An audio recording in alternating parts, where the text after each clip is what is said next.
You are listening to the USDN on the DFPN.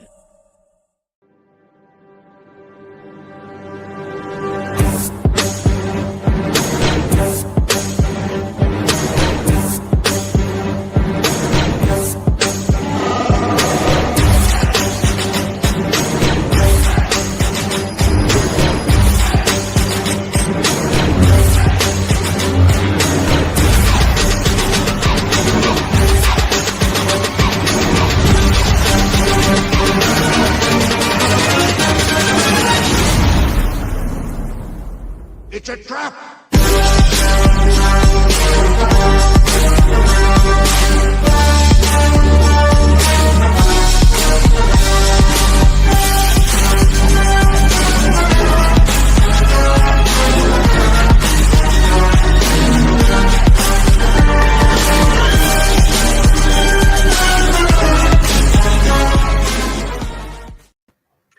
What is up, everybody, and welcome to the United States Department of Nerds, where we are for the people, by the people, and of the people. And tonight, the shadows are whispering, and the ink is bleeding, and we're cracking open the coffin to all things horror comics. We're talking from Boom Studios to all the indies you can think of.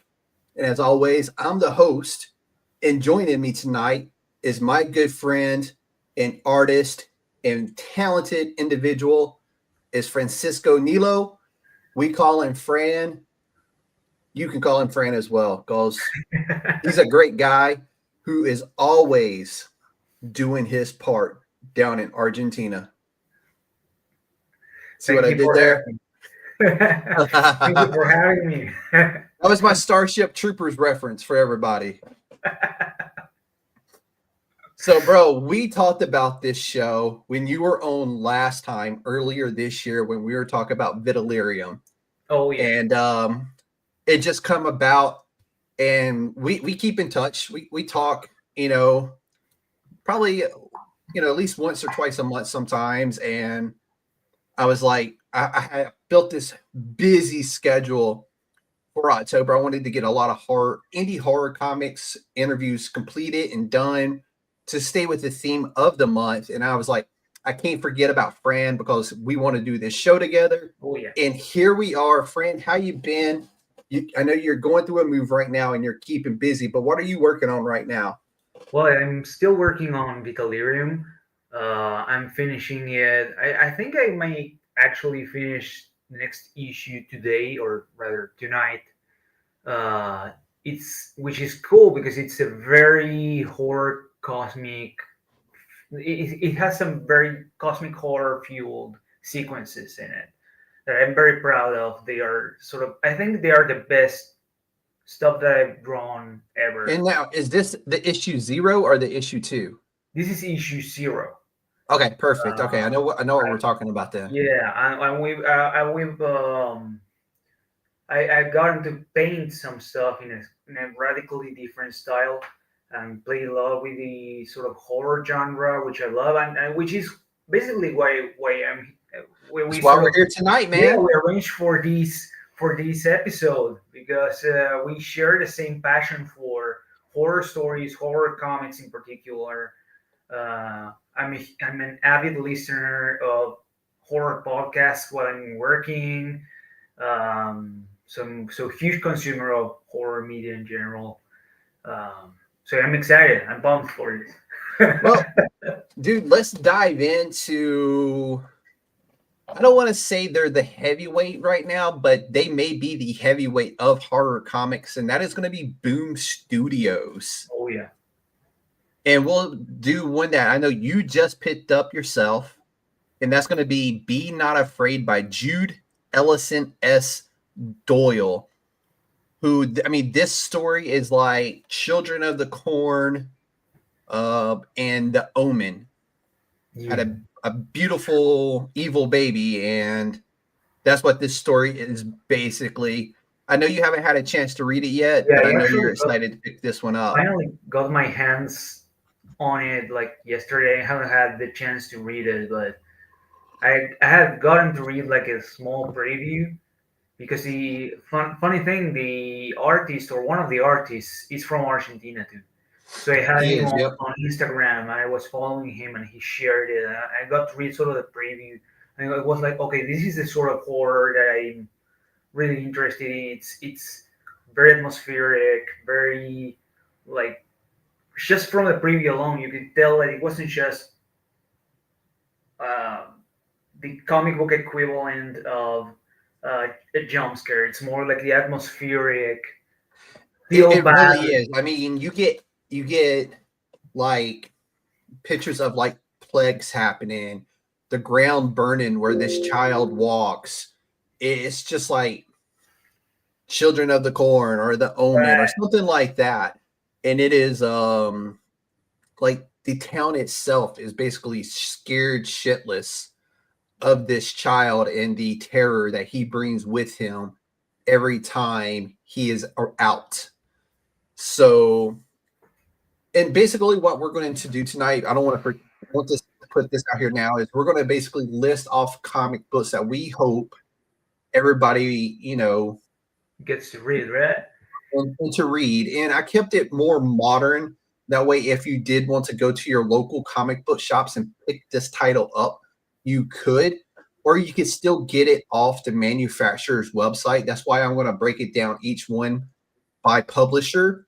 That way, you know who you're going to be looking for when you go into your comic book shop or what website you need to go check out to find certain titles. If there's something here that you are interested in, as always, you can drop your favorite horror comment or comic books down in the comments for all of us. And more than likely, we may have already read them, or it may be something new to us that we want to read. But I wanted to put that out there now before we got too deep into our list, because I did make a pretty extensive list. And up next on that list is a book that is about to come to its conclusion, and that is Grimm by Stephanie Phillips, also from Boom Studios. Fran, have you read this one yet? I hadn't even heard about it till you told me about it. It looks. Let me get it straight, because I only heard about it now. It feels more like it's got more of a superhero-ish feel to it. Like there's a Grim Reaper who's There's multiple right. Grim Reapers. Mm-hmm. And basically, it's supernatural. It borderlines like the horror, sci-fi, like a thriller almost. Okay. But the horror element comes from the fact that these are Grim Reapers who do reaping, and the Reapers of souls, but they're just like people, They have their own issues. It's basically like 90210 of the Grim Reapers. It basically gives us their stories and what the traumas that they go through, the reason why they're in hell and that kind of stuff. Oh, nice. So it's really fun. It's a fun series. It's really good to read. They're stopping on issue 25, which I believe comes out the end of this month or early next month. I can't remember which, but I got a feeling it is going to be a fun finale, and you can get this one on trade paperbacks, which I would highly recommend you doing versus trying to track down individual copies, because this book was pretty popular, and that maybe get kind of expensive if you try to track down individual issues of it.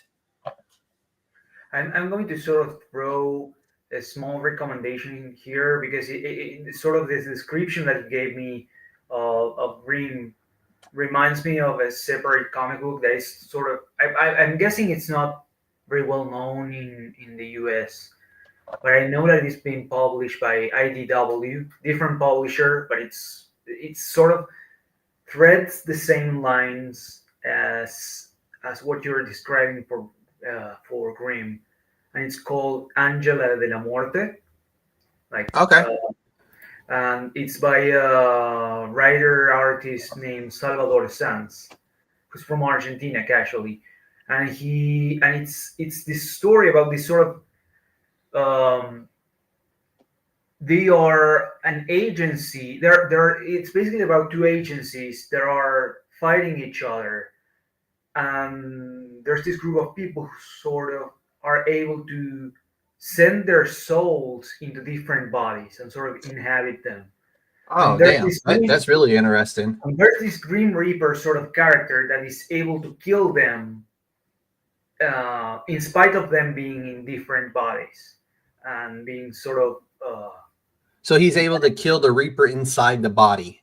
exactly. There's this Grim Reaper character that is able to kill these displaced souls Okay. that are inhabiting different bodies, which in theory he shouldn't be able to.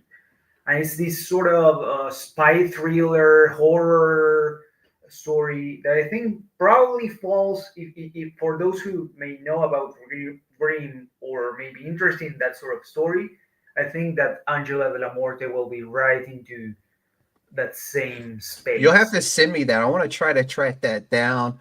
I can work it through with my broken Spanish. But up next for me is going to be one of our personal favorites. I know you're a big fan of this one too, and that's going to be Hello Darkness. Oh yeah. And it's got various writers, various artists that work on this story. I know R.L. Stine, Robert Hack are some of the big contributors to it. I know James Tynion has contributed to it. Just tons of great artists, tons of great writers work on this book. And I think my favorite so far of all it's still having issues released. I think they released like a Halloween special just a week ago. They did. It's called Hello Halloween. Hello Halloween. Last week. Yeah. Yes.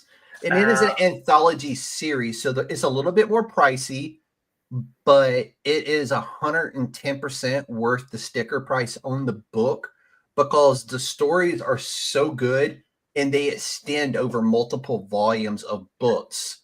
And I know their last Hello Darkness had just come out, closed out a couple of these stories from like Robert Hack and R.L. Stine. And I know Francisco Francavilla, he's one of the main artists for the R.L. Stine story. So, the art is like superb and top notch. Yeah. And the covers are really great too. I think, dude, it's some of the best covers out there. I think 100%. Who's doing the covers for that one? Because I get Paulo Rivera. There's been so many different artists that work on this book, like on the covers. I think there's like 3 to 5 covers per month, something like that. So they have this amazing rotating, thing of artists. I know Jeannie Frism has done covers. Weather Deladera from Something Is Killing the Children has done covers. Robert Hack himself has done covers. Francisco Francavilla has done covers. Yeah. I think Paulo Rivera, which is I'm a fan of his covers in general. Mm-hmm. They keep having this same character pop up in every cover, this red-haired character. Yeah, she Jeannie Frism, the way she draws her is absolutely amazing. And I'm a big fan of Jeannie Frism's art to begin with. If I see her name on the cover, it's almost immediately coming home with me because her art is she's up there with Peach Momoko for me, It's like I want that cover. Yeah, exactly. Which has been your favorite story featured in Hello Darkness so far? The reoccurring one with R.L. Stine, and then also the reoccurring one with Robert Hack. I can't remember the names of the stories off the top of my head.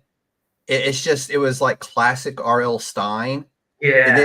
And then the Robert Hack was like, it felt like R.L. Stine and a little Stephen King mix in there. Yeah. Yeah. So both those stories have been phenomenal in my opinion. But it doesn't matter. It's just a good book. You get to choose from a variety of different styles of horror. I think my favorite was the Garth Ennis one. Okay. Yep. war. I think the ending I'm not so sold on, even though I get what he was going for. I'm not going to spoil anything, but everything else I felt it was depressing all the way through. I think. You know, Depressing horror. I think. so that's like I didn't put it on the list, but Luana Vecchio's Lovesick, which is about a depressed female who gets through life, gets through her depression and anxiety in her teenage years through murder and domination of men. And it is very much a horror book, but I didn't put it in this one because I tried to. That one is, I wouldn't classify it as PG-13. That one's more of a rated R. Oh. So I didn't really list that one, but if you wanted to go more adult, Lovesick is amazing. There's a prequel to it as well. And Luana Vecchio, amazing writer, amazing artist. So she's another one that I put up there on in high regards of just being a phenomenal writer / artist. But next up, on my reading list. next up, this show just got announced that it will be a TV series, animated TV series, and also a movie made about this next title. And it's going to be from James Tynion IV, Boom Studios' is Something is Killing the Children. And I'm going to group in House of Slaughter, House of Cutter, House of Butcher, because it's all just one big, long story that you can immerse yourself into. And not just a story, it's a world. Right. Like there's the Azure arc, the Blue arc. There's so many different arcs to this story already out that you cannot go wrong. And you can literally just, I recommend picking up the trade paperbacks of this book. Because again, if you try to buy the individual issues of this starting at number 1, before you get to the current story at I think we're on issue 50 or something, you're going to be in debt thousands of dollars trying to track it because it is such a popular book. I wish I was joking. I wish I could say I was joking, but I got really lucky with it. And when I found this book, I was able to get back issues pretty cheap for it. And then it skyrocketed it again.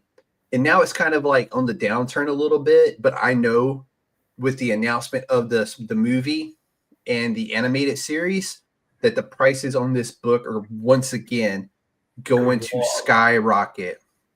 That's why I'm recommend everyone, if you want to read this, you definitely want to read the trade paperbacks, and they're out there, then they're available. You can order them on Amazon Prime.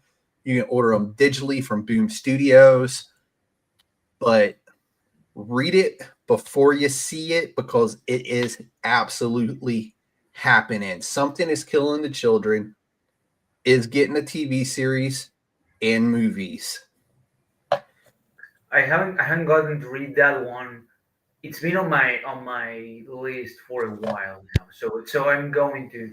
But I did get to read. Tynion wrote a short story that is set within that universe, and it's actually featured in Hello Darkness.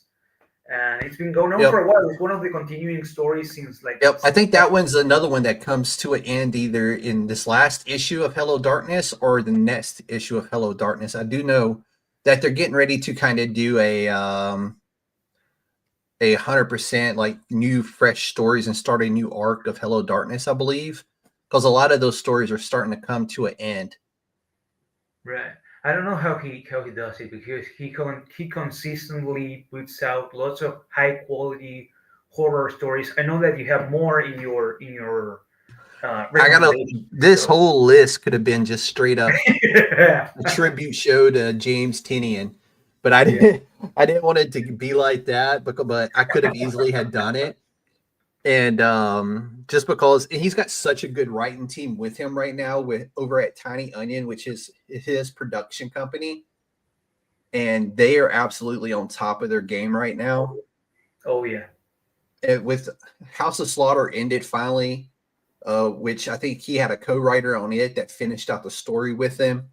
and I think she did just a phenomenal job of closing out House of Slaughter. The next book up is going to be so if you're a fan of like the exorcism and stories about exorcisms, this is going to be a good book for you. And it's called When I Lay My Vengeance Upon Thee by Gus Marino. And it takes place in a Caribbean island, I believe, or maybe in an African country. I can't remember which one it is, but there's a Catholic priest there who performs exorcisms for the villages, and they send a new priest to learn the ways of the elder priest and how he does his exorcisms. And now the way he does exorcisms isn't exactly by the book. Okay. He has developed his own, I don't want to say evil method, but definitely his own method of doing it. And it was just a phenomenal series. I think it's a 5-issue run. It might actually be out on trade paperback now. But it was just such a fun series. Gus Marino is a fantastic. I feel like he could be out there so much more than what he is because he is that good. But I want to say he also writes books as well, and that's where the majority of his time is spent. But he has that background. Yeah. But it is a very, very damn good series. So if you're a fan of exorcisms and stuff like that, highly recommend When I Lay My Vengeance Upon Thee. And it's just fun to say. Like, that's just a fun title. The way it rolls off your tongue sounds amazing. But next up is one of our favorites from R.L. Stine. It's one of his books called The Graveyard Club, and this one is called Fresh Blood. I believe it was a one-shot just to reintroduce a new Graveyard Club. And I think the Graveyard Club was also a part of Hello Darkness as well at one point. Yeah, I think so. And but it's just a fun book. I mean, it's R.L. Stine. You got the creepy subliminal R.L. Stine messages in his story. It takes place in a graveyard, and it reflects back to the original Graveyard Club with the parents, and they're trying to find this other kid's parents who disappeared from the original Graveyard Club. So it's a really fun story. I really enjoyed it, and I can't wait for it to come back out again because it was really, really good. I think somehow this sort of brought back a recommendation from, it's not exactly a new book. It's actually, I think it's a year or two. It came out like a year or two ago. Okay. That sort of, I think Stein actually wrote one issue for, and it's this anthology series where each issue is a separate story. They are all connected by the same element. Okay. And it's called The Silver Coin. Okay. Fantastic horror book. Of course, there are issues that are better than others, but overall, it's very, very consistent.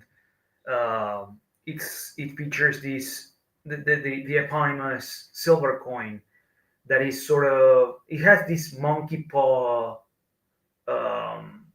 magic to it, but it's decidedly more evil. It's like the monkey paw finds meets the One Ring from Lord of the Rings, right? Like people become obsessed about it, and it's also sort of fucks up their lives completely.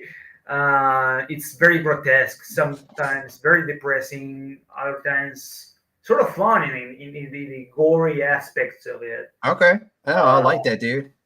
And that's some of the best stuff. Yeah, I think if you like Hello Darkness, if you're into R.L. Stine, definitely if you're into R.L. Stine, because I'm certain that he wrote at least one issue. Yeah, that's sort of my recommendation to sort of plug in there. All right, I got one more from Boom Studios. It literally just came out, I believe, last week.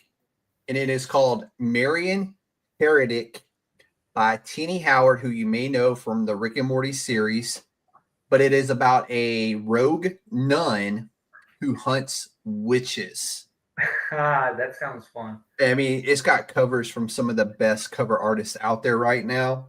And it's written by Teenie Howard. It's her book.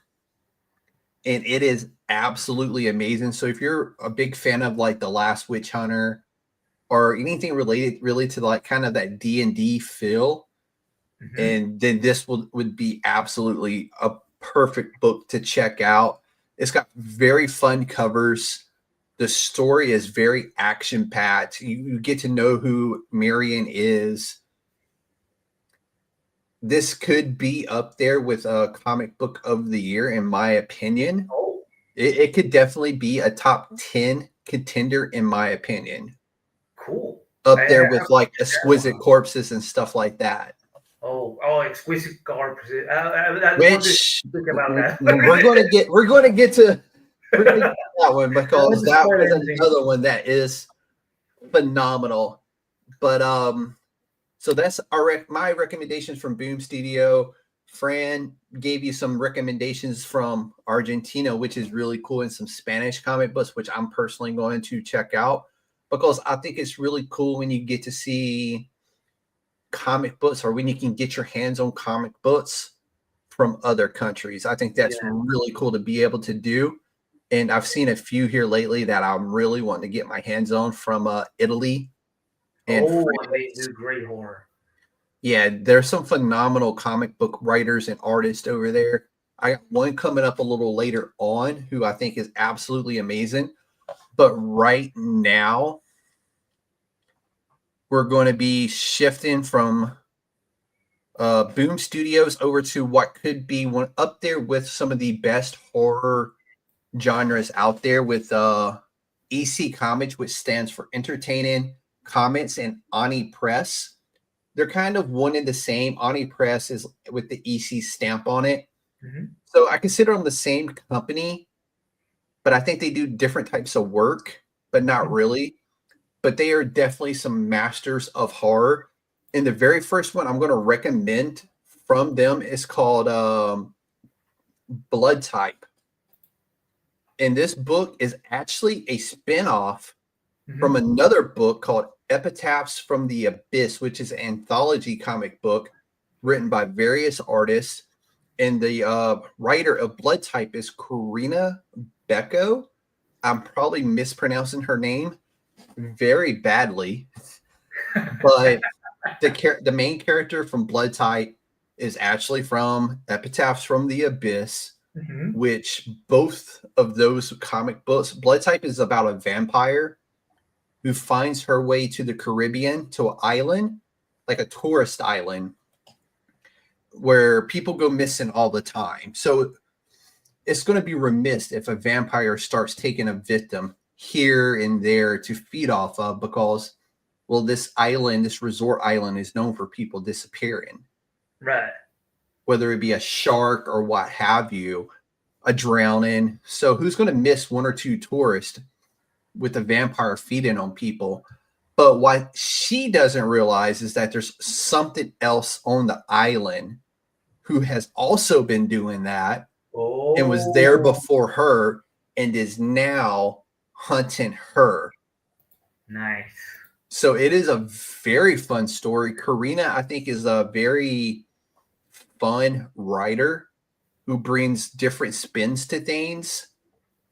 And she did really, like, I loved her stories in Epitaphs from the Abyss, which, again, an anthology series of really dark and twisted horror stories, like whether it was bloody or gory or psychologically just a mind fuck.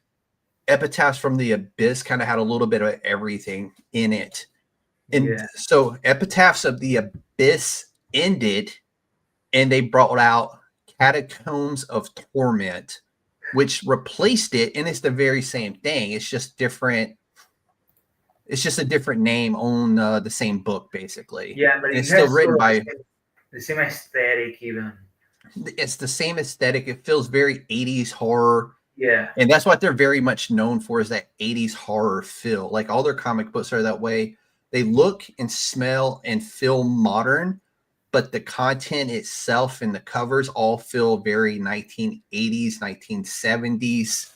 And that's what I really, really like about them. It's modern history or modern comic books with the historic look to them. And it's Yeah. really cool.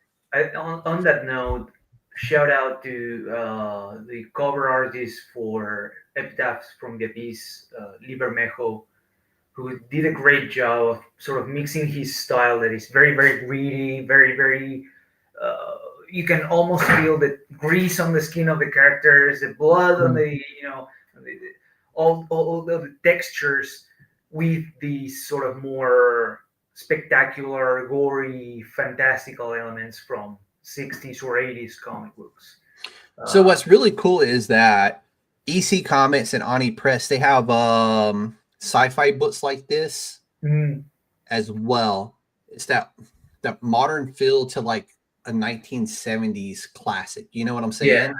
Yeah. And I was going to include that too because it's like sci-fi horror, but I left it off the list just to focus on the pure horror stuff. Yeah, but they got like Cruel Universe and Cruel Universe. That's more. I think that is more like medieval oriented. No, well, it's like medieval. There's some dinosaurs in there. It's like Lost Planet almost, but with a horror feel to it. Medieval times with again like a horror feel to it. Yeah, but they're really good. But it's more sci-fi and medieval like thriller. But again, beautiful stories, beautiful covers, always great artwork that is very modern, but also very retro at the same time.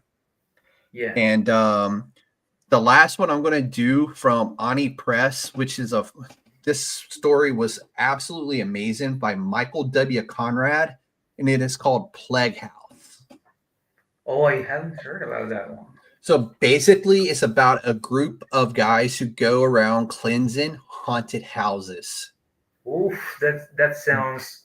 But the main guy who does the cleanses there's a dark spirit that has leached itself onto him.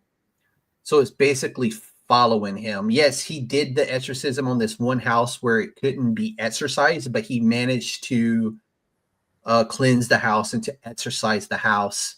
But that spirit leached itself onto him.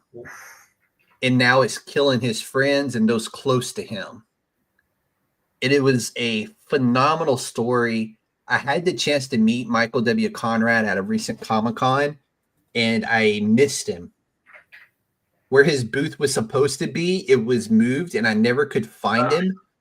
So I was very disappointed in that because I really wanted to get that #1 signed. It was, again, one of those books that felt very retro with the way the covers were done. And it was just such a good series. I think it was a 5-part series. I know it's out on trade paperback now, but it was just such a good story. It was like every time I would go to the comic shop and I knew it was going to be there, it gave you that brand new excitement because you're ready for that next part of the story, and it's not often that a story will pull you in like that and just like, damn, I got to wait like another month before the next issue comes out. But that one 100%. Is it complete? Like, has it been released in full already, or is it still? It is. No, I think it was like 5 issues or 4 issues. It's short and sweet. Yeah, short and sweet. It was like, I think 28 or 30 pages per book. The trade paperback is out, and it was such a good book. Like, highly, highly recommend that one to people. So next up, we're going to IDW, and they have a new kind of spinoff on theirs called IDW Dark. And then also I'm going to group in here another comic book company called Bad Idea, which is an indie publisher. And this is going to be kind of a sci-fi horror-esque. But first up, we're going to do from Bad Idea, a Mhm. book called Cul-de-sac. We were talking a little bit about this before we went live, and this book is scary as shit. Like, the idea of this book is kind of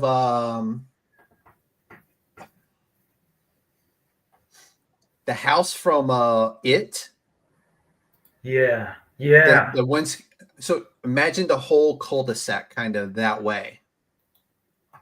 Oof. Okay. It's Okay. those vibes, but there's like one normal family there, and to close out the summer, they take all the kids in the neighborhood on a camping trip.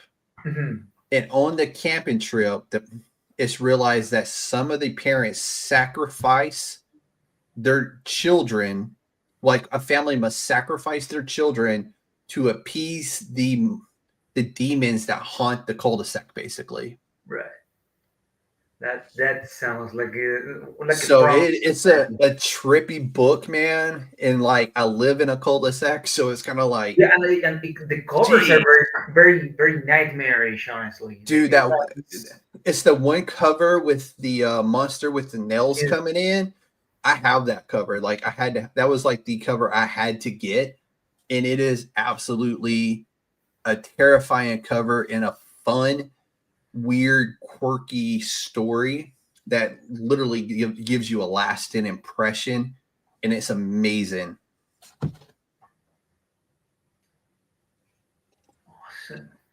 So now I got two up from IDW. IDW is dipping their toes into the horror genre, and the very first one I'm going to do is a story from she appeared on Ghost, or I think the name of this TV series was Ghost.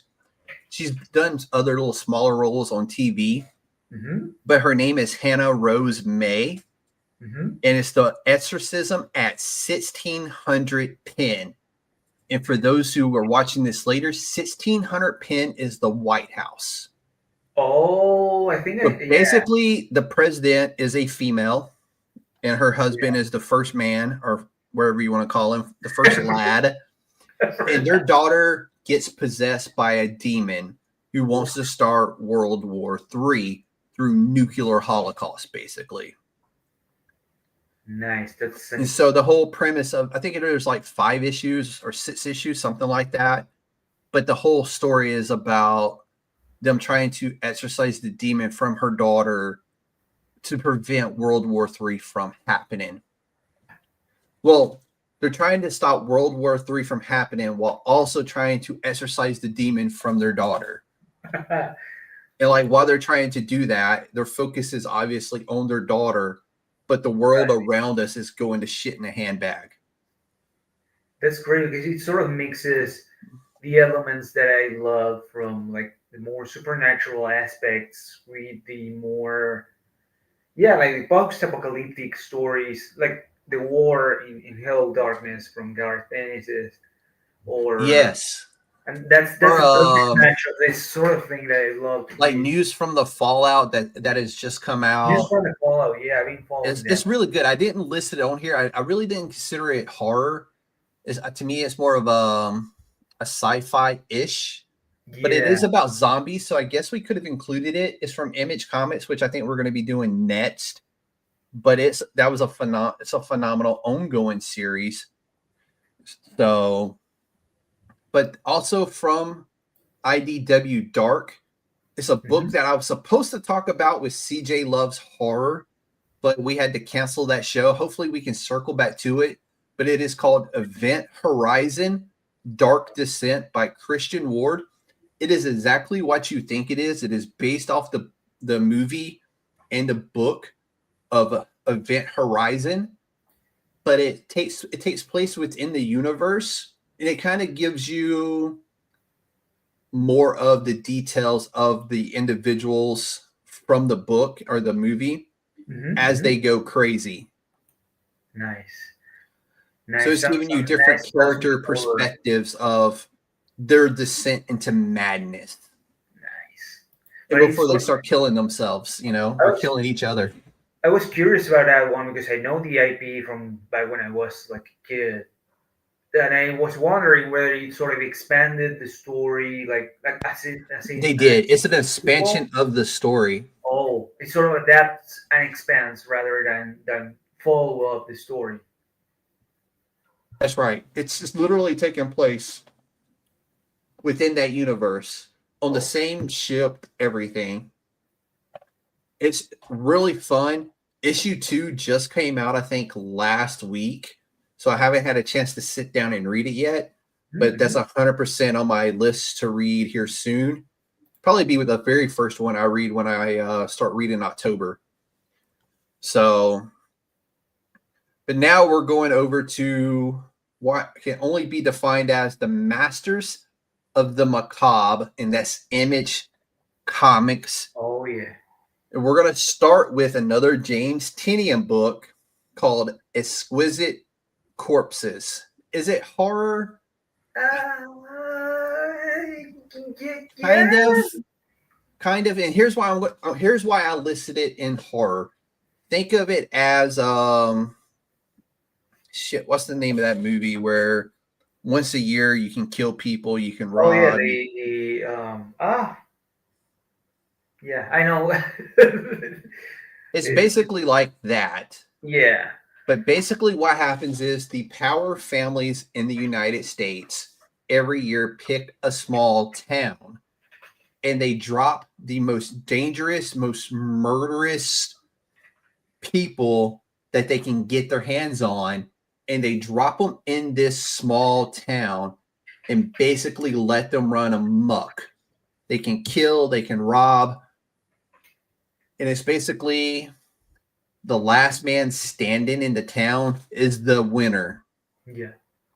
And it's cool because it's got action.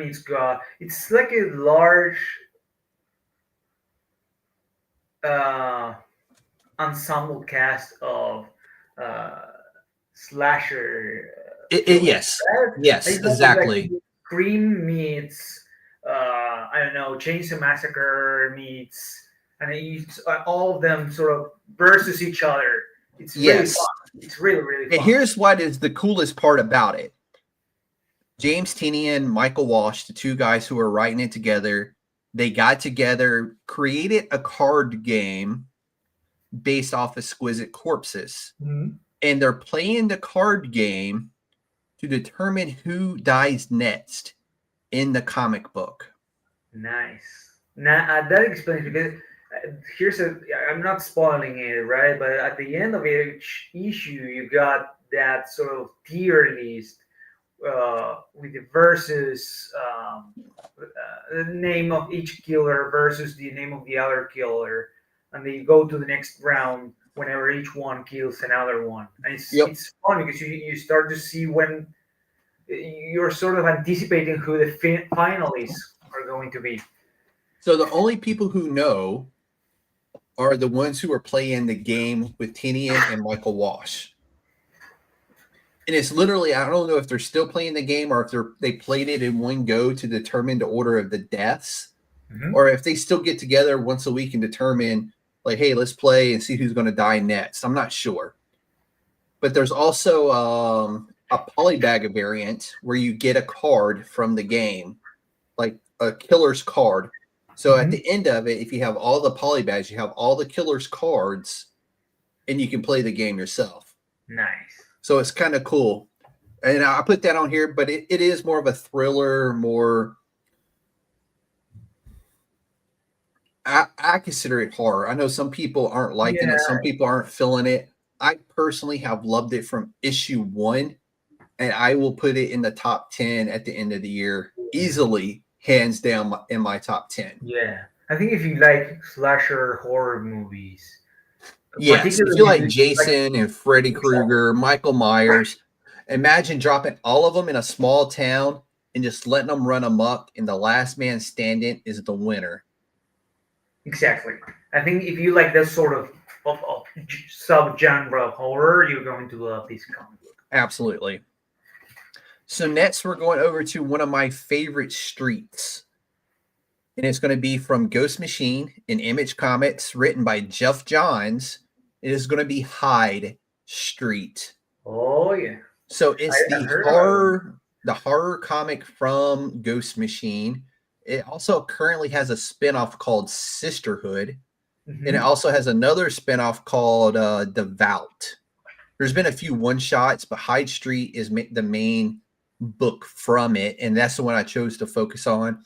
Mhm. Again, it's from the legendary Jeff Johns, and I know they have a crossover coming up soon with a cover crossover coming up with Batman, with Jim Lee and Jeff Johns doing covers for each other. And it's going to be an amazing cover. Already know that. And but Hyde Street is really fun. It's like a different kind of story each week, but it pretty much focuses on the same group of characters. It just has a different feel to it each issue. You have the matinee monster, which is like Frankenstein's monster. You have Mr. X-Ray, who is I think he's a time jumper, and he jumped into the wrong time, basically. Oh. But he's also a serial killer. Then you have I think his name is Scrappy the Boy Scout, who is possessed by a demon, who's always causing chaos and unrest in the city. And it's just a fun comic book from Jeff Johns and Ghost Machine. And dude, it's just so good. I cannot recommend checking it out enough. I think the first trade paperback is out already on it. So if you wanted to pick up the trade paperback and read the first 5 or 6 issues, you could. But it's Jeff Johns, dude. The dude is just a phenomenal writer. And Ghost Machine as a whole has been putting out some great titles. Just great, amazing titles, from Rockefellers to Redcoat to Geiger. Geiger is probably my favorite. Junkyard Joe. Geiger's probably my favorite. Redcoat's been really good. Rockefellers is a fun one, just from a perspective of what it is. It's like a future family came back into our time to get away from somebody trying to kill them. So they brought all their futuristic madness with them to our time. And it's just a fun series. But Ghost Machine is absolutely killing it, and Hyde Street is their horror book from Ghost Machine. Chef Kiss, Jeff Johns, check that one out. So next up, I'm going to Xander Cannon's Sleep.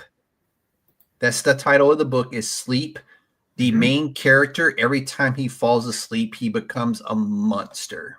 Oh, nice. So it is really damn good. Xander Cannon, he come out of nowhere. I've never heard of him before. But this book has been something truly special. I cannot recommend it to you enough. I think it's like on 5 or 6 issues right now, which I think I think I just read the finale, and I think it was at issue 6. Okay. But it was really damn good. And it's got these I'm checking it out right now. It got these very, like, it's not your traditional American comic book or it's not art style either. It's more indie feel. Yes, it's very much, it feels 100% indie, which is something Image is known for. And I really enjoyed the way the art was done. It's kind of like a black, white, and red. And it was a fun story, a different type of story. And I thoroughly enjoyed it. Xander Cannon gets kudos, man, because that was a rock star story. So up next is going to be something that I think everybody will like and enjoy, and that's going to be Universal Monsters. Oh, that one. So all of the monsters are now released, including the Invisible Man, which is running right now. It was written by different artists. The art was done by the same people per series. My favorite so far has been The Mummy. And if you listen to my episode with Christopher Ford and Dark Pink Comics, we both gave that one high regards because we're both fans of the Universal Monsters. And yeah, I can't say enough about it. Check them out. They're all on trade paperback right now, minus The Invisible Man. And that's only because it's still ongoing. And that one is being written by Tinian, right? Yes, absolutely. The Invisible Man is being written by Tinian as well. And he's putting out a lot of Dude, work. he writes so much. And I skipped one. I didn't mean to skip. It's going to be Doug Wagner's I Was a Fashion School Serial Killer. So think of it as Dahmer, Gacy, if they had a young, beautiful daughter. And that's what this book is. She goes to fashion school, and her medium of choice is human skin. That's so like, she's trying to be on her best behavior. Her name is Rennie. And but she doesn't like when people mess with her friends or her life. So also, it's got like a Dexter element to it. Very much a Dexter element to it as well. However, she will skin you and then turn you into fashion. But it is such a fun story. That's a great. It's Doug Wagner. I don't know if you're familiar. This is my story. It's. I don't know if you're familiar with Doug Wagner, but he is a phenomenal writer. And this story was right up his alley. It was perfect. It's his story. So it is, God damn, it's so fun. Like, the covers were phenomenal. The stories were phenomenal. Just Rennie growing as a person, but also still having that itch to kill. You know what I'm saying? But she's trying. She's trying really hard to change. But God forbid you upset one of her friends, because she's going to skin you and turn you into fashion. I love it. Very fun story. So the next one is one we were talking about a little bit earlier, and that's going to be World Tree. Oof. Also by Tinian. But if you thought the internet was your friend, you are wrong. So in this book, there's 3 layers of the internet. There's the internet, the dark net, and then there is the undernet, where our killer lives in World Tree. So basically, in the first arc of World Tree, killer is in the undernet, and she kills people. Like, creatively, she's a axe murderer. She is a sociopathic killer. But is she a real person? She is, or she was rather, before she died and got sucked into the undernet, her conscious. In part 2, in the second arc of World Tree, they're discovering that she was, in fact, a real person at one point, and what happened to her in the first one is the reason why she is killing people. It's a fun story. It's 2 arcs deep currently, and it is just such an intriguing story with a new spin on a new fear of the internet. You know, what I love is that it picks up some of the themes, like I was saying earlier. It picks up some of the themes that Tinian loves, which is this sort of the mimetic nature of things on the internet, how easily they spread. Yes. Cosmic horror, because ultimately what happens. Did you ever seen a movie from the 80s, or it might have come out in the 70s, called The Lawnmower Man? Oh, yeah. Yeah. So it very much similar to this story, only modern day for the internet. Right. So it's really cool, really fun. The next book up is by Marguerite Bennett, and it is called Mommy Blog. That one I didn't even hear about before now. I'm not for sure if this was a one shot or what.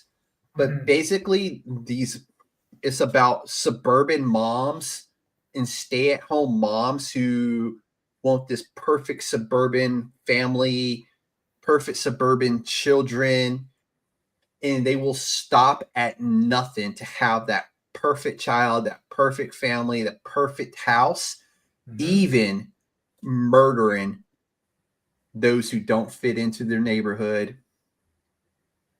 Oh, I love the sort of suburban horror sort of stories where it's all about keeping appearances, and it feels like I think there's plenty of TV series right now that sort of touch into those topics. I think there was a movie with Shia LaBeouf called Suburbia, very similar to that statement, Yeah, and where the yeah, neighbor, I he know. thinks his neighbor is a killer, but he's on house arrest, so he's not really supposed to be. He just keeps getting himself in trouble. Yeah. But I thought it was a pretty good movie. But it's all about like keeping up appearances, but she's not afraid to spill a little blood. You know what I'm saying? Right. But it was just a fun book. Was it really horror? Yeah, I mean, if you consider suburban moms killing people because they're dirtying up her neighborhood, then yeah, absolutely. Because it's just blatantly murder, in public, just know. But next up is going to be one of our favorite books, and probably the book that really connected us and gave us the idea for this show, and that's going to be The Deviant. Oh yeah, awesome book. I think those who like was like the Zodiac movie or The Y2K killer or B2K killer or whatever it is, the Black Dahlia. Yeah, I think they're going to love this one because it feels very much in the same vein. Yeah, and it closed out earlier this year with the finale, and then they released kind of like a prequel to it called can't remember the name of it, but it was like something Hall H, but it's about it takes place at a Comic-Con again, and but it's a fun little, like, I think it's like a one-shot kind of prequel to The Deviant. But The Deviant is amazing. There's a man that goes into jail who they think is the Deviant killer. However, it's great too that it feels like a drama as well. It's not just it's a drama underneath it. It really is. There's some drama between the lovers, who are, one of them's the actual killer and the other one takes the bullet for the killer and goes to jail. But it is such a fun book. Like, I cannot stress enough how great this book was. Yeah. And next up, artwork, very atmospheric. Yeah, dude, up there in my list for comics this year. I don't want to say it was a world build, but it was an atmosphere to the book. Yeah. Like, it had that,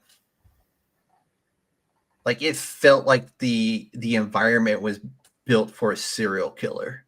Yeah. Like, the vibe from book 1 to book, I think 6 or 7. No, it went 9, I think. I think yeah, something around 9 or 10 issues. But it was just such a phenomenal series. Like, cannot recommend it enough. It's on trade paperback right now. You can get your hands on a copy. Please read this book. And it's just going to be perfect in time. If you order it now, you can get it and read it for Christmas and let it give you some creepy nightmares. Oh, yeah. Oh, yeah. But next up is going to be Creepshow. It's been written by various artists throughout the years, drawn by various artists. It's an anthology, usually 2 to 3 stories, dependent on the issue. They do, they had a Valentine's issue. They do one for Christmas. He kind of ebbs and flows. Like, it'll end, you give it a couple of cycles, and it pops right back up. Like, they just released new issues for Halloween. But it's just a phenomenal series. I think it's been around since the 70s. Mm-hmm. So it has the longevity, it has the leads, and the creep is just one of those perfect Yeah. characters. Yeah. And Very easily recognizable, very iconic. That's the word. It's very absolutely, iconic. absolutely. And if you watch the TV show back in the day, Tales from the Crypt, that's the creep. And dude, it's a chef's kiss on top of a chef's kiss. They always have like phenomenal writers, phenomenal artists. Some of the best cover guys in the world do the covers for it. And it's always just so good and so fun to get to see the creep with all the longevity that he has still going strong. Yeah, yeah. I think part of the success of that series beyond the horror elements is that this tongue-in-cheek element to it, right? Like they don't take it themselves too seriously, but they are still able to deliver on the scares. And it's never like the scares are, it depends. There are lessons learned. There's there's always something unique about it, the stories. Yeah, Like some type of lesson will come out of the story. It's just so fun.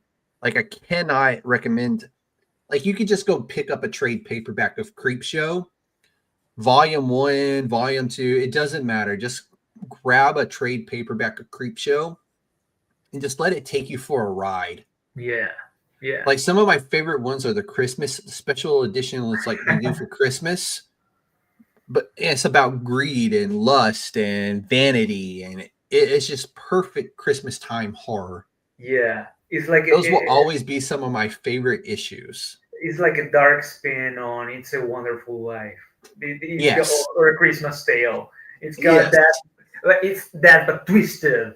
And yeah, It's I taking love a wholesome story and giving it a evil twist. I love it. It's absolutely like top-notch storytelling. But last up from Image Comics is going to be what was a one-shot.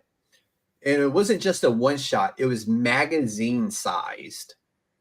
And it's going to be called Blood Train by Adam Glass. Very much the movie with Vinnie Jones, the last stop or whatever it was, where he was feeding the demon at the end of the rail line. Mm-hmm. It's very much that kind of feel, but it was just if you want blood, you want the gore, you want a jump scare in a comic book, this book had everything. If you're into the gory, bloody comic books, because this is literally called Blood Train, and from cover Mm-hmm. to cover, it is that. It's about a group of friends who get on a train and they start dying one by one by one. And not just a simple death like, oh, he died. Oh, he was poisoned. No. We're talking eaten, ripped apart by the limbs, just a bloody, gory, holy shit. But Adam Glass absolutely delivered it on the book. It's odd because Image doesn't print a lot of magazine-sized books, Mm-hmm. but they did on this one. It's called Blood Train. If you go to image.com, you can probably buy it, but I thought this was an absolutely phenomenal book. I'm definitely adding that one to my pull list. But that's all I have for Image. Again, Image always has good horror, and they will always be home to the indie creators, which I love, that you can just submit a book to them and they will tell you yes or no, and they will give you feedback if they say no. So if you submit a book to Image Comics and they say no, they're going to spell it out for you. Like, oh, the art wasn't there, or hey, you need to go back and like refine this and resubmit later.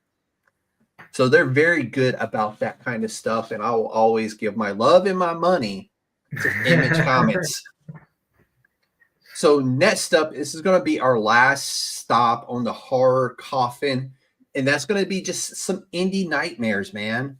We're talking stuff from Vault Comics, from the Keen Spot, some from Dark Horse, some from Zenscope, and a special book from DC Dark, which really didn't need to be in the indie all others, but because it's such a new concept at DC, I put it down there.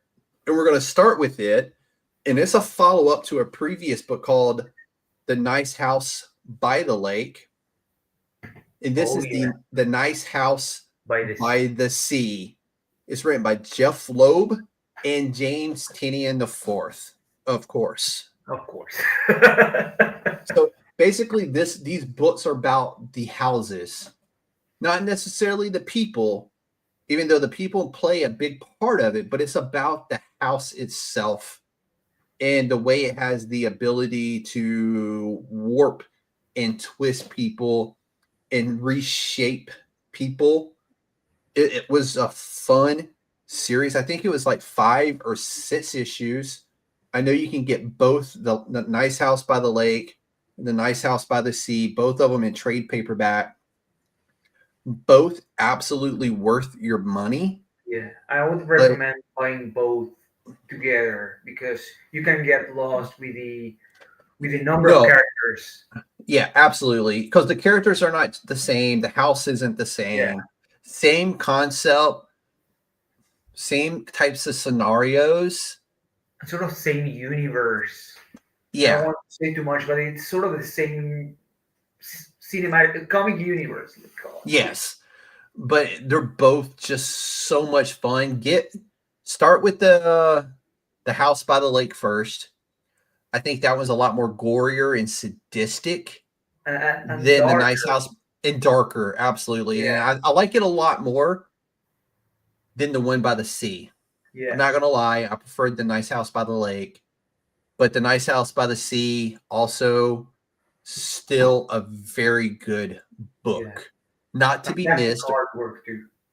Dude, some of the best artwork you'll see. Had some of the coolest covers, especially the Nice House by the Lake. Yeah. Had some of the grimiest, like, disgustingest fucking covers that you could put on a comic book. But they were great reads. I highly recommend you checking both out. But since I wanted to keep it 2025, that's why I went with the Nice House by the Sea. Right. But definitely check both out. And especially also if you like cosmic horror, because Very much. It's a very, very central stage. Yes. It's also, so there's a new book out from, I want to say it's from Oni Press. It's called Benjamin. It's not really horror. It's more sci-fi, but a guy, he dies, right? Like he knows for a fact that he is dead, but he wakes up. Okay. Yeah. He wakes up and finds himself in a random building downtown.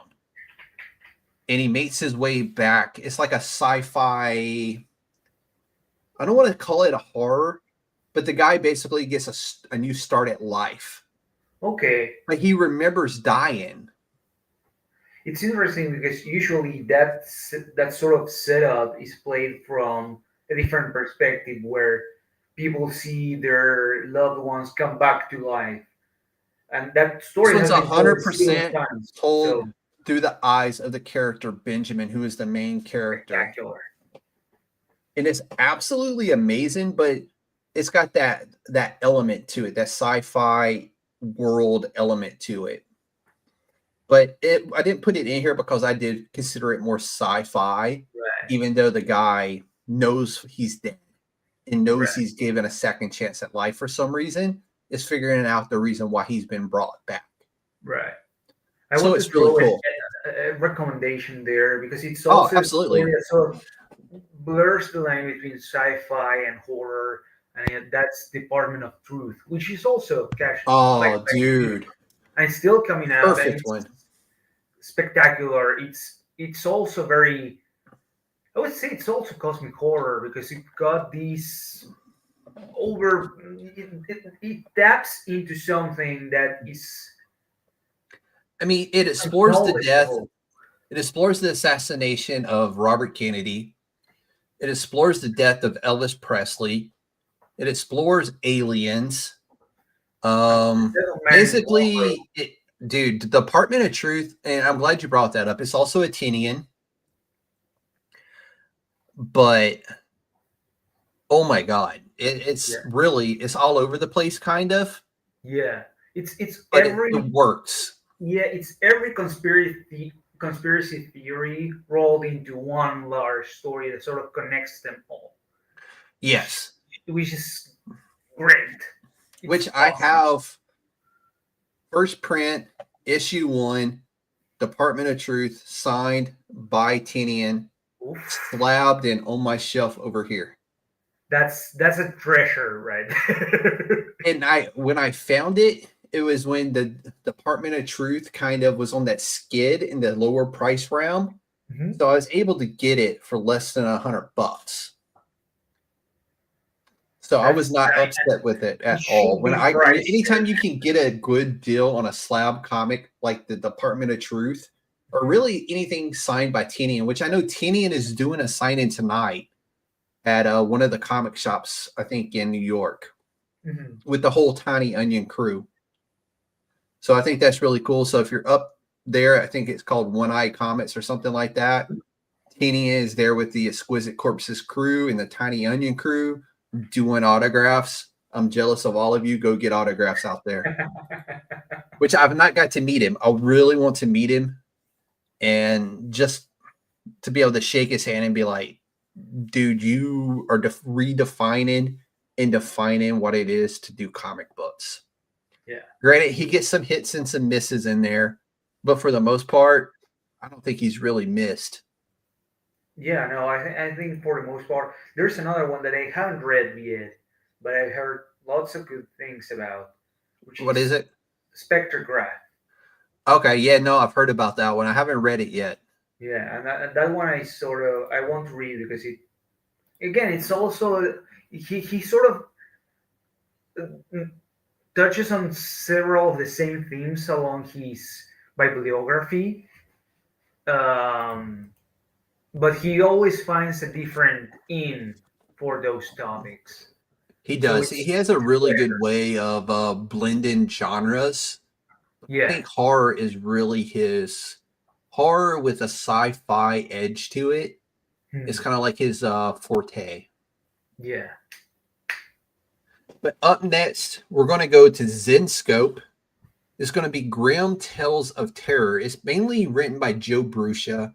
It always has really great art, really great covers, and basically, it's all the he what he does is take urban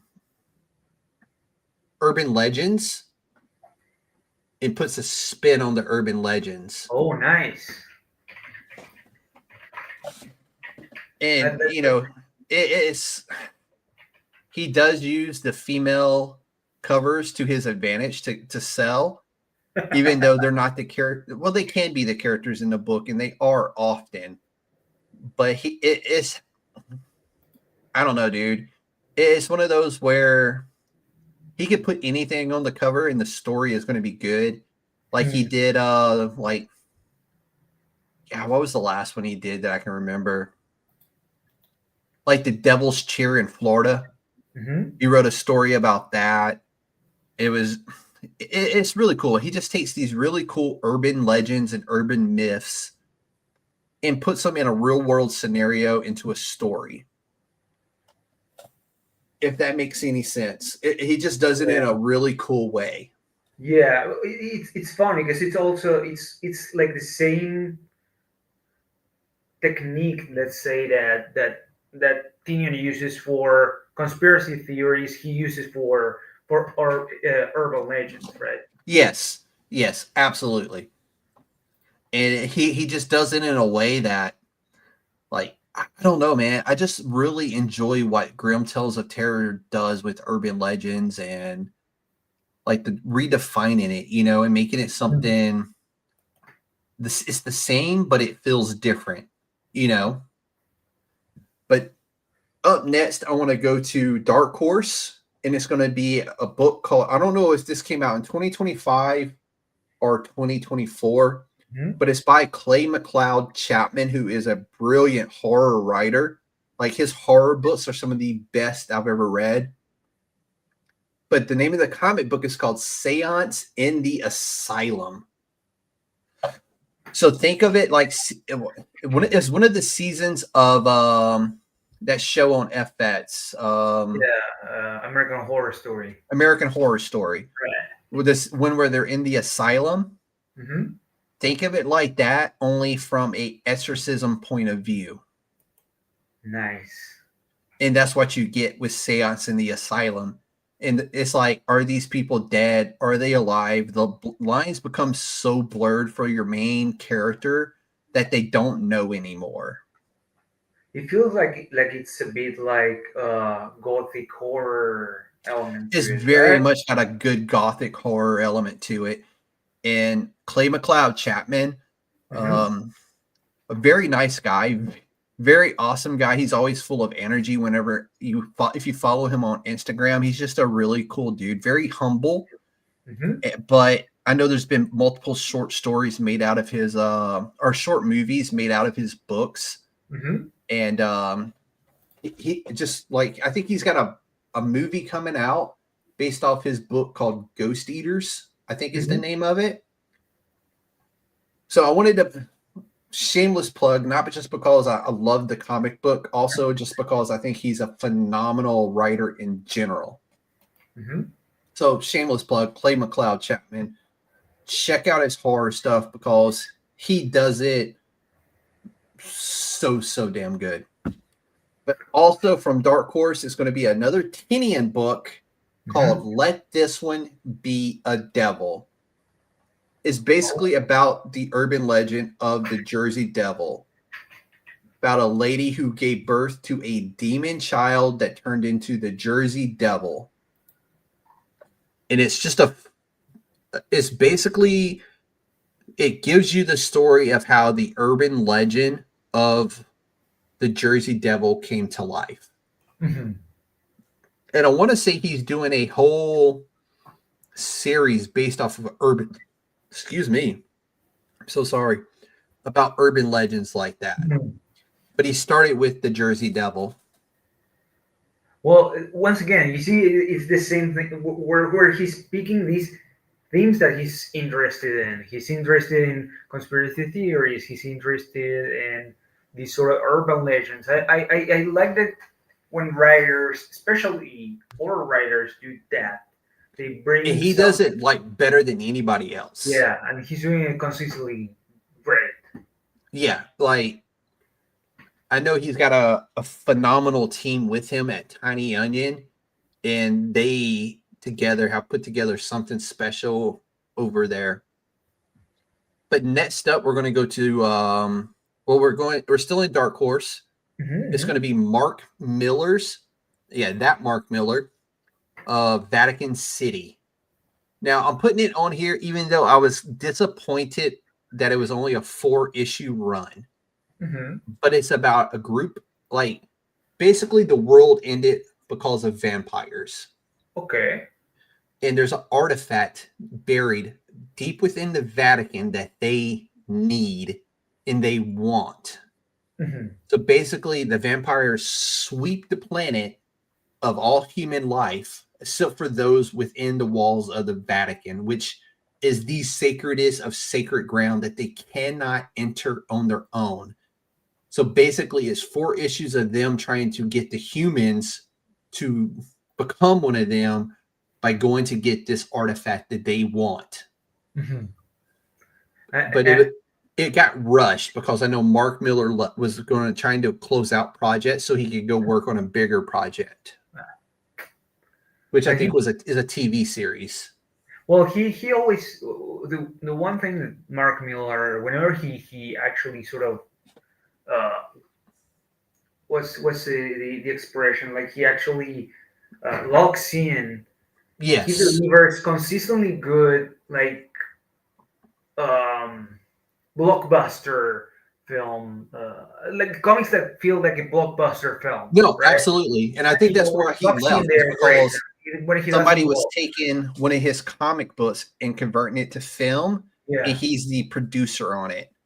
So right. I think that's why he rushed this book, because it only got 4 issues, which honestly it was a little disappointing. It still had a good ending, but it was one of those where if we could have got 2 more issues, I think it would have been even better. Right. Yeah. So I'm recommending it simply because it's Mark Miller, and I think Mark Miller is probably up there with Tinian as far as writing goes. But with him, he has to be locked in. Yeah, he has to be locked in. Totally. So next up is going to be a new one to this, and it's going to be from Zach Kaplan, Dark Horse Comics, and it's called Masterminds. And this one is another technological horror thriller where a young up-and-comer, like brand new billionaire tech genius is invited to a secret underground club for the ultra-wealthy tech billionaires. And basically from there, it just like starts going to shit. It becomes like nightmare fuel from a tech perspective.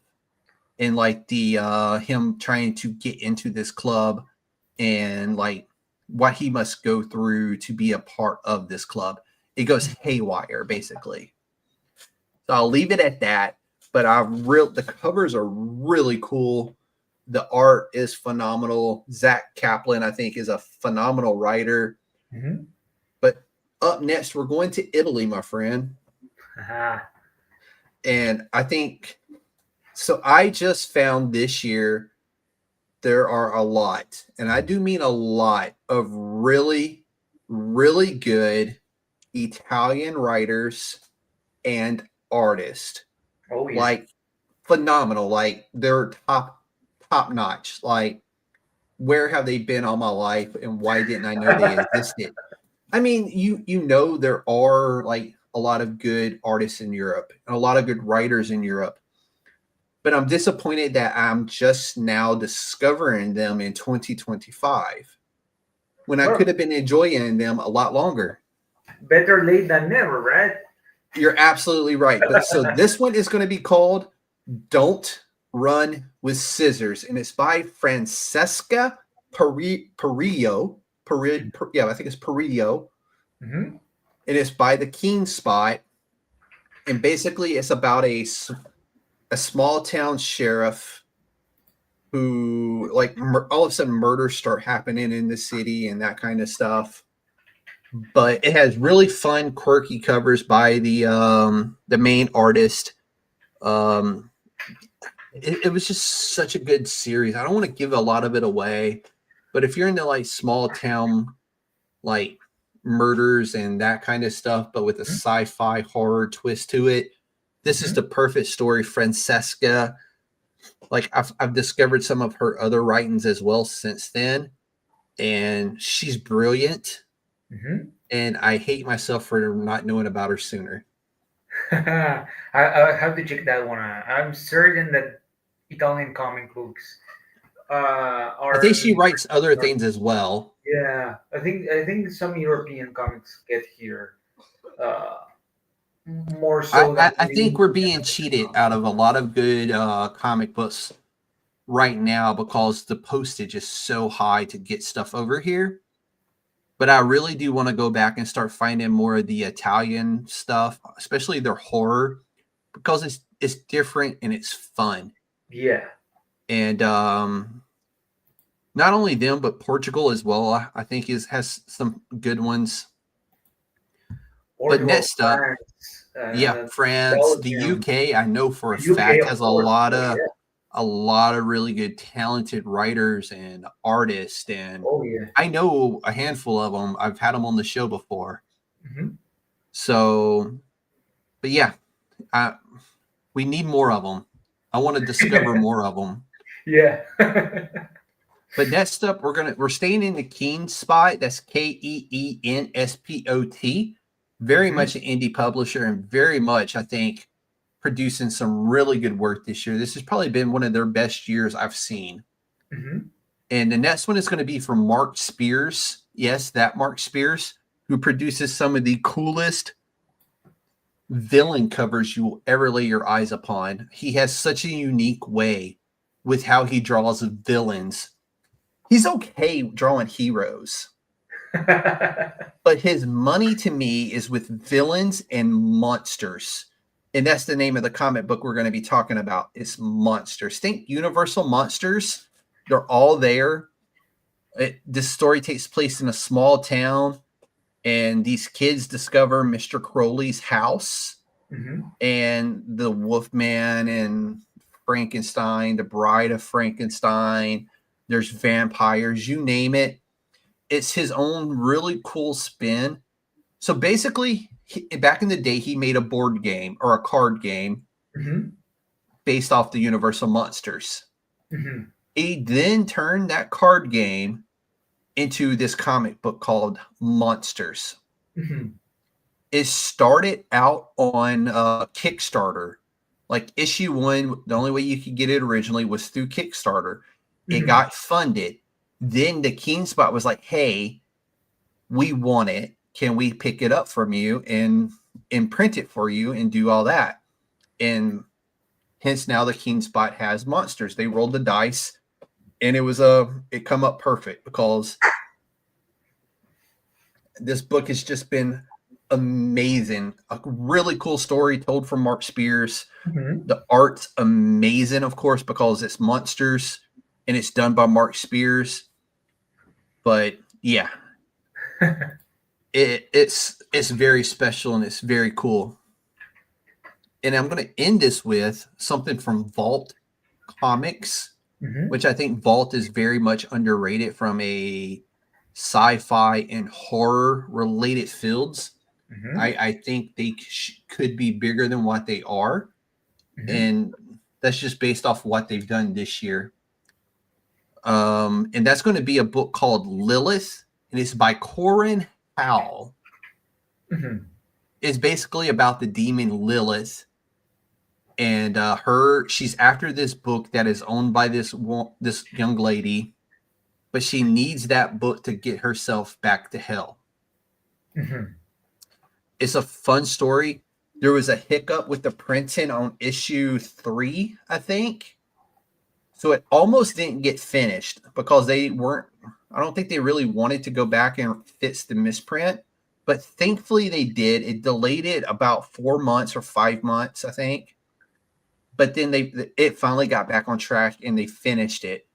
But I know it's been renewed for a part 2. But Corin Howell, she's a phenomenal writer, phenomenal artist. She worked with a lot of really cool cover artists on this book. Mm-hmm. So she's going to take home what essentially is my last spot for my horror comics for 2025. But this one's literally about a Lilith, the demon Lilith. Mm-hmm. And it's bloody, it's gross. It's got some S&M elements to it, some BDSM type of murders to it. It was a really fun comic book. But that's Both comics actually has there's one comic that it's not from this year, but I want to throw the name in because I think it went overlooked, like you said. I think it came out in 2020 and it was named Black Stars Above. Okay. And it's it happens in Canada, I think. And it takes place within a snowstorm. When you have the spirits of the indigenous people from Canada okay. believe in, and they interact with it. It got a cosmic horror element to it. I don't know how to sell it because it's very unique, but it definitely. No, I love those types of stories. Like anything related to indigenous, like skinwalkers, Exactly. which I think came out last year. It was part of 2024. Was a book called Skinwalkers, and then there was the bone something, which is very much similar, or the bone ethos or something like that, which is another like supernatural horror to it that I thought was brilliantly done. And it was a part of another story. It was like the prequel to it or something. Mm-hmm. I can't remember what it was, but the Bone Ethos, I think, was the name of the story. But it was kind of like a line of a comic books that went together and told a big story. Oh, And it was bone orchard mythos, right? yeah, the Born Orchids, yeah. Yeah. I heard about that one. That Well, one was tell me really that good. thing. I think And it's then something. it kind of went along with like the Skinwalkers and that kind of stuff, which I thought was another really brilliant sci-fi horror adventure type of comic book where they literally is based off of the Skinwalkers Ranch, which Mm-hmm. it was a TV series.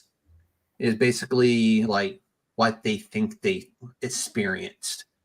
So it's been some really great horror comic books over the last couple of years, and I kept this just to 2025 Yeah, because there's so many. because I mean we could do a 2 or 3 hour show really, and I wanted to keep it about about an hour, hour and a half, and we're at an hour and a half now, which I think is perfect. And I did 2025 because I wanted people to be able to still get their hands on these books, whether eBay, they can still probably get a lot of these from their local comic book shops, or they can order online. So I hope people found something or heard something that they will enjoy and pick up, and let us know what they picked up because that would be really dope. You got any more recommendations before we sign off, Fran? A little known comic book. There's a comic book author named Emily Carroll, and she has put out a new book that came out, I think, last month or something like that, named A Guest in the House. Oh, sorry, no, it came out 2 years ago. Well, whatever. Okay. I only learned about it last month. And she does some great horror that sometimes touches into the gothic horror subgenre, sometimes is more body horror inspired. There's definitely a psychological aspect to it. One of her stories was adapted into an episode of this Guillermo del Toro produced Netflix Oh, series. okay. The Cabinet of Curiosities. Yeah, she's a great horror writer, a great horror artist too, with a very particular style. A Guest in the House is her most recent book. No, that was the one with the actor who played Ronald Weasley. He was the main character in that story. No, I that believe. one. No, it was a different. It was a Ah, different. okay, it was one of story. the other ones. Okay, Yeah. but no, I don't that was remember one of which my favorite shows. I have that one favorited on Netflix. one. I want to tell you which one it was. The outside, I think, was the episode Okay, that was adapted. I'll go It's back and check it I have out. to say the comic book is even better. So if you Okay, get your hands on Through the hey, send Woods, that to me after the show, and I want to check that yeah. one out.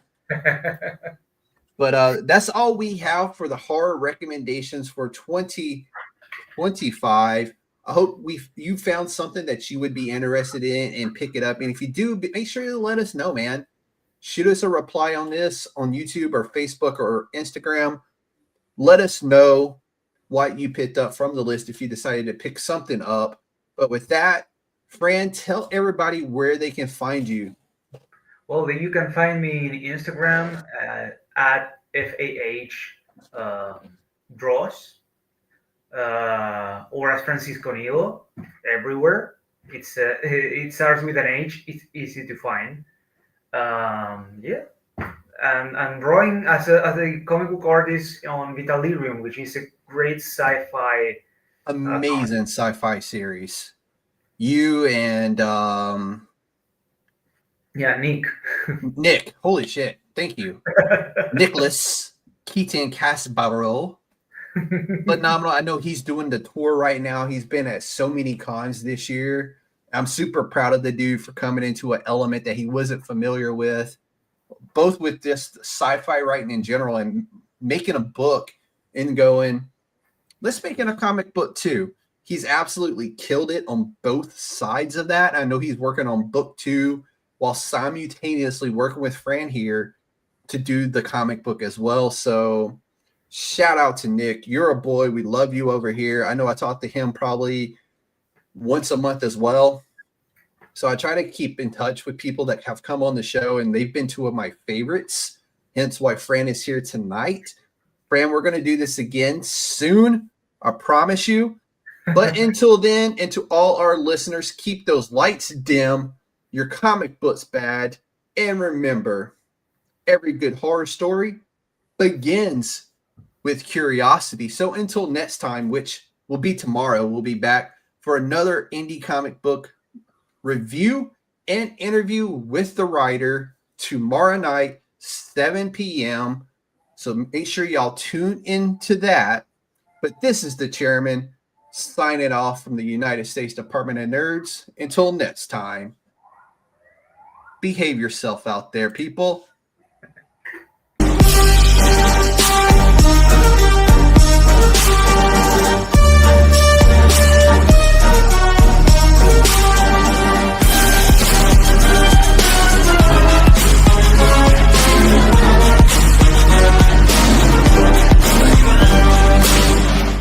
It's a trap!